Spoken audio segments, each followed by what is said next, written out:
It's Josh Watt for JTH Boxing, and today I'm joined by Ben Davison. Ben, first of all, how are we doing? Good, thanks, you.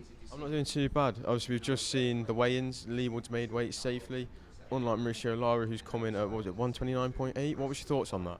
Yeah, obviously, there's going to be a lot of people saying, why didn't you just bring Lee in at the same weight? By the time we knew the weight that Mauricio Lara was going to come in, Lee had already made championship weights. It didn't make sense to not have the title on the line for Lee.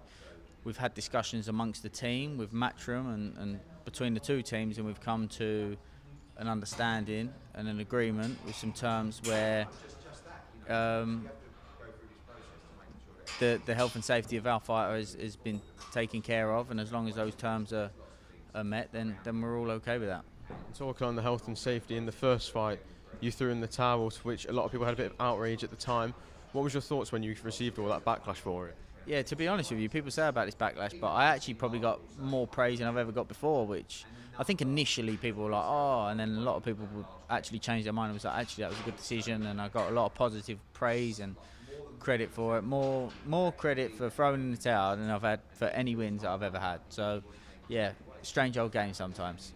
And it's been a very quick turnaround, which almost looks like, just with the weigh-ins, that it's worked in Lee's favour. Just talk to us about Lee's mentality and wanting to make the rematch so soon.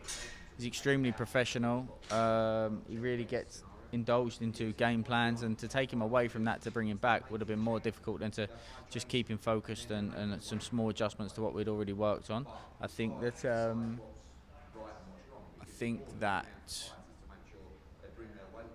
with the situation with the WBA potentially ordering their mandatory with Kolmatov, it just, it would have ended up that if for Lee to allow a fight in between to then go back to the fight, he may not have been fighting for his title. So, yeah.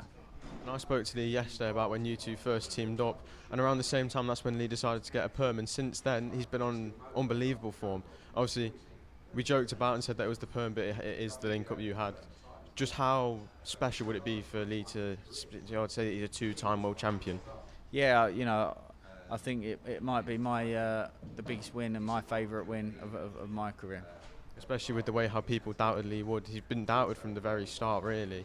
No one even expected him to become a world champion. So to become two-time is something very special. And all he really wants now is a city ground fight, and I'm sure you'd love that as well for him. Yeah, of course, but focus is on execution of the game plan tomorrow night so far. Finally, just a message to what the people can expect from Lee Wood tomorrow night. Execution of the game plan to the T. Ben, pleasure to talk to you. I know you're in a rush. I'll let you go. Thank you. Thank you.